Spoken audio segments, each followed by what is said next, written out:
secretary, the principal, the chair, colleague leaders, graduates, our parents, and the entire Kaiboi National Polytechnic fraternity. Good afternoon. I know time is gone. Your Excellency, when this institution reached out to me and the head of public service to get them a guest, we had a chat with the area member of parliament, Mheshimiwa Abraham Kirwa, and we unanimously settled on you. One, because of the role that you do in the running of our government, but more particularly because of the friendship that you have had with this county and this constituency. And I want to thank the institution and yourself, because when the initial date was 7th, and when we realized that your schedule would not allow, we persuaded you to give us this day.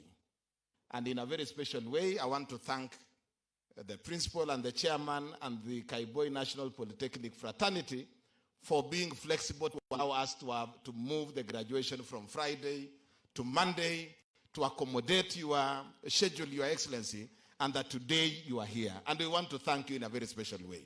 Tumpigie makofi Daktari PCS. Secondly, Your Excellency, I know again the same institution might come for us next year. I want to load that responsibility of getting us the next graduation chief guest to you. Wewe ndio utatutafutia the chief guest at next graduation. The second graduation at Kaiboi National Polytechnic will be by yourself, Your Excellency. And most likely, the guest I hear they want to have here might be the head of state, His Excellency, the President of the Republic of Kenya. So, sisi tunakupatia hiyo juhudi, na hii ni notice ya 1 year ahead. I am sure you can be able to work within the 1 year ahead of you to get us that guest. And the reason, Your Excellency, why we also need the head of state to visit us here is because of two things. The elevation of this institution into a national polytechnic is not an end in itself. It is the start of a journey. The institution here requires infrastructure upgrade and support and expansion so that then we can be able to meet the status of a national polytechnic. And we hope, Your Excellency, that you are coming here today and the support by the Ministry of Education and the TVET, together with your office and the support we get from national government, that this institution will be upgraded and that the facilities and the infrastructure, including the training and the equipment, will be upgraded so that we can be able to serve more young men and women who want to gain skills. Today, and I want to congratulate the graduates, 1,611 who are graduating today. Pongezi, congratulations on your achievement. But I'm sure in the next phase of things, we will be having over 2,000, over 3,000 graduates in this institution. And therefore, Your Excellency, we want to appreciate the reforms, and I want to thank the PS. She has been able to raise a number of the things that we have always raised are already being addressed by the State Department, including shortening the time that our students take to acquire skills in our institutions. If we can be able to reduce them even by half, start by reducing it to 1 year, then move to reducing it to 6 months, that will shorten the time. It will lessen the burden of paying school fees for our parents and our students, but also it will give them an opportunity to join the job market and contribute towards the building of our country. Your Excellency, TVET is the way to go. There is no country in the world that has industrialized outside the purview of TVET and skills.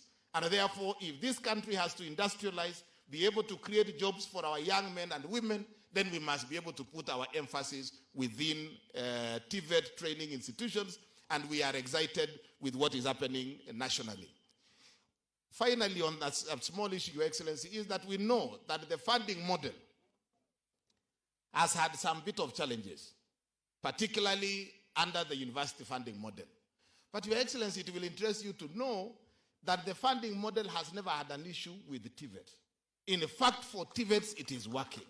The only challenge that we now have is that this funding model by TVET is conjoined with the university funding model, so that the small discussions that are going on around the university funding model is affecting the TVET, yet the new funding model was already working and is positively working for our TVETs. If we can find a way of separating, so that then the funding model under TVET institutions can be rolled out full blast, while the discussion around fixing here and there the few issues around the university funding model can be addressed. So, Your Excellency, we are asking that even as you take this message, let us separate and allow the TVET funding model to be rolled out, because already it is an improvement from the current funding model. It's likely to support a lot of our children and our students within our TVET institution. Finally, Prime Cabinet, you are here when we came with the President and we talked to these wonderful people of Mosop and Nandi. We are excited about some of the programs that the national government has already rolled out in our counties. Your Excellency, there is one particular road that supports this institution. The road from Kipkaren all the way to Kaiboi, and the road from Kaiboi all the way to Kapsisio. This is a road, Your Excellency, that was abandoned midway, and this other road is about 20 kilometers. We have already gotten funding for the road from here to Chepterwoi, across all the way to Kapkatembu. We have also some roads that we have agreed, Your Excellency, that we need link roads between Nandi and Kakamega, so that we open up the market between Nandi and Kakamega for purposes of business. But people in Rift Valley to take advantage of all the development programs and the institutions in Kakamega and the ones in Nandi. We are asking, Your Excellency, that you give priority particularly to this inter-county road network that is going to open up the space and allow our children and our people and our business people to do business across the counties for the good of our people. And therefore, Prime Cabinet Secretary, you are the chief guest. We want to hear you today. I want to shorten my remarks to that and take this opportunity as my greatest pleasure to invite our Prime Cabinet Secretary and the Cabinet Secretary in charge of Foreign Affairs and Diaspora Affairs to be upstanding and be able to speak to us. Karibu, Your Excellency, sir.